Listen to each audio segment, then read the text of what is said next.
Hola chicos, el día de hoy vamos a hablar de unos temas importantes que serían la pobreza y el desempleo. Aunque bueno, nos vamos a enfocar precisamente a lo que es el empleo y a lo que es el desempleo. Tendríamos que definir primero qué es el empleo, ¿no? El empleo es cuando existe una población económicamente activa al 100% en una sociedad que genera ingresos, ¿no? Existen dos tipos de empleo, el formal y el informal.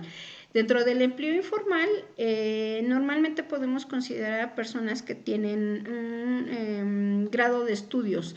¿Por qué? Porque cuando estas personas se emplean, tienen todos los derechos que les da el gobierno y que les da la empresa.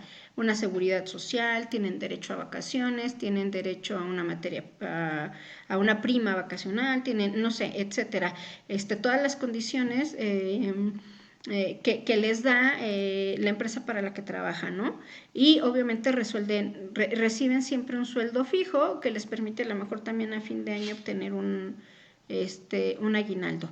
Entonces, cuando se recibe un sueldo fijo que normalmente oscila entre, no sé, 3,000, 5,000, 10,000 pesos mensuales, pero que son constantes, ya estamos hablando de un empleo formal, porque normalmente nunca te hacen falta, ¿no?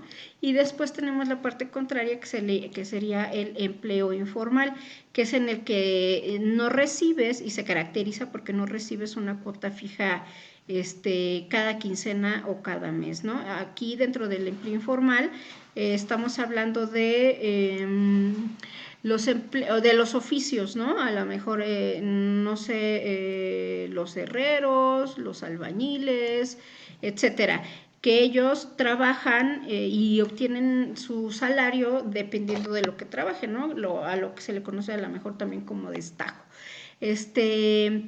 Esa sería la población económicamente activa, que aunque sean parte de la situación informal o de la característica informal, al final siguen recibiendo un sueldo y no tienen la necesidad de irse a otro lugar para poder para obtener el dinero, ¿no? La parte contraria que tenemos va a ser el desempleo. Dentro del desempleo, a se le va a definir como la población que está inactiva, es decir, que no tienen un empleo fijo. Cuando una persona no tiene un empleo fijo, sufre o está en una situación de crisis que los lleva a ver de qué manera van a obtener dinero. Aquí pudiéramos hablar de muchos aspectos o de muchas situaciones, como por ejemplo la migración, la emigración, que son conceptos en los que se analiza por qué la gente sale de su lugar de origen para trasladarse a otros países, a otros municipios o a otras colonias para buscar mejores condiciones de trabajo. Y no solo mejores condiciones de trabajo, sino cuando ya una persona se emplea, en automático su calidad de vida empieza a incrementarse. Sin embargo, cuando una persona está desempleada, busca todos los medios y busca los recursos para poderse ir a otros lugares para poder tener trabajo. Me refiero a todos los recursos, a lo mejor los pocos ahorros que tenían, si es que existen, o buscan algunos préstamos, ¿no? Con la idea de que en un futuro se pueda pagar ese dinero, pero ya cuando se tiene un empleo, ¿no? Un empleo en este caso formal. Desgraciadamente el desempleo y la inmigración va muy ligado del término de la pobreza, ¿no? O sea, tal pareciera que las clases vulnerables, como lo serían clase baja y clase marginada, son las que se ven en la necesidad de buscar empleos en lugares que no son sus lugares nativos, ¿no? Son los que tienen que salir y que a veces, desgraciadamente, por las condiciones de trasladarse de un lugar a otro, pues algunos llegan a morir en el intento, ¿no? Aquí hablaríamos del famoso sueño americano. Sin embargo, el desempleo se convierte también en un elemento de análisis importante porque en la actualidad, sobre todo, la sociedad ya no tiene un rango amplio para poder emplear a toda la gente que existe, incluyendo empleos formales y empleos informales. En la actualidad ya no te garantiza una carrera universitaria que puedas tener el mejor empleo, o no te garantiza que el que seas el mejor carnicero pues te permita también tener mejor ingreso económico, ¿no? Las condiciones económicas, sobre todo aquí en México, son muy bajas. Entonces, hay mucha gente y las personas que se emplean ya con un sueldo mínimo, el que sea. O sea, imagínense un profesionista aquí en México ganando 3,000 pesos quincenales, cuando en otros países a lo mejor se están ganando 20,000 o 30,000 pesos quincenales. Es como irónico, ¿no? ¿Cómo es posible que una persona con una preparación de 20 años en su vida estudiantil, y resulta que para que termine ganando lo mínimo, ¿no?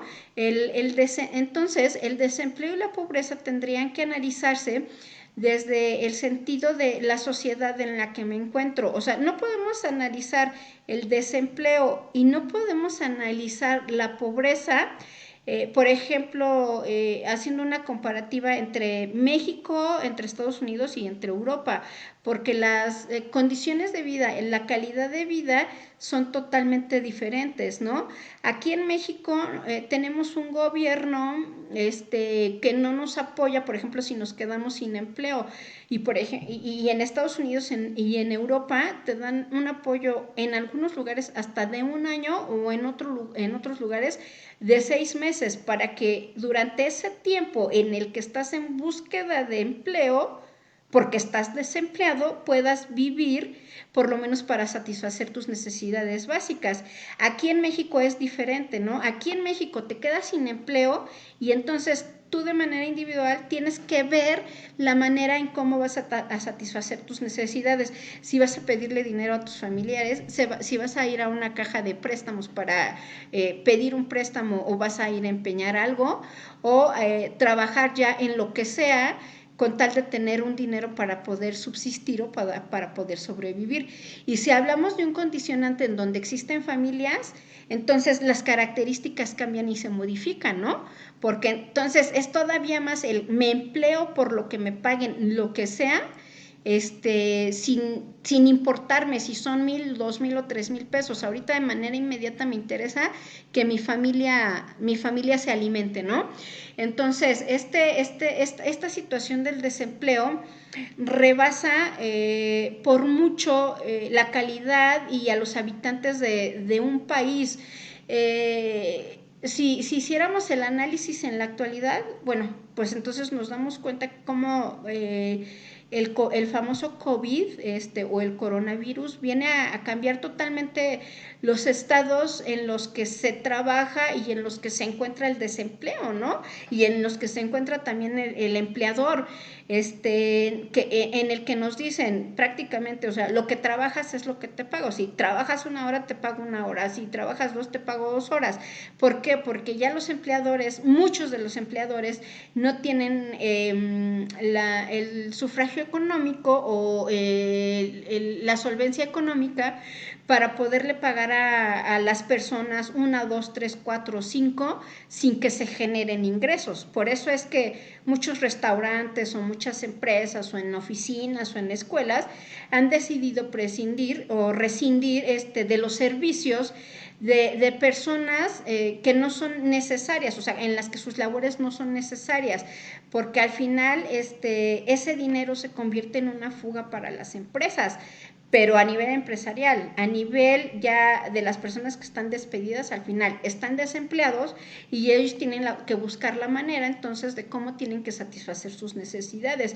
Por eso el desempleo se analiza no solo de ahorita, y no es un tema nuevo. El desempleo es un tema que se ha venido analizando desde principios de la primera revolución industrial, ¿no? En los que la gente vivía en una situación precaria de salud y de desempleo, ¿no? Porque no lo había, o sea, no había condiciones de mejora en la sociedad que nos permitieran que se le diera trabajo a la gente. Entonces, se han modificado muchos aspectos. La Organización Internacional del Trabajo nos habla de muchas características que se tienen que trabajar para que los empleadores modifiquen la manera y las características bajo las cuales están trabajando sus empleados, que les permitan también darle más empleo o mayor empleo a la mayor parte de la sociedad, ¿no? Entonces eso es como importante, porque al final si existe empleo en la sociedad, entonces la gente trabaja, no se ve la necesidad de emigrar, la calidad de vida se modifica y entonces toda la sociedad económicamente es activa y todos tienen para satisfacer por lo menos sus necesidades básicas, que eso es importante, ¿no? Entonces, a raíz de este pequeño argumento, les voy a pedir por favor que me investiguen y que me ilustren para el día de mañana los principales sectores económicos que existen, que son 3, o sea, sector primario, sector secundario y sector terciario. Tendrían que definirme o tienen que definirme en qué consiste cada uno de ellos e ilustrarlos, por favor. Incluso aquí en su libro, en la página 86, que por aquí viene, bueno, no sé si lo alcancen a ver, viene un recuadro que nos define cada uno de ellos. Pueden retomar los elementos más importantes y entonces anexar una columna en la que pongan las ilustraciones de cada uno de los sectores, ¿ok? Y entonces le toman fotografía y me lo suben como evidencia a la plataforma, por favor. Y ya para terminar, el martes nos vemos 8:40 en Teams para nuestra sesión presencial. Muchas gracias, chicos. Cuídense, que estén muy bien.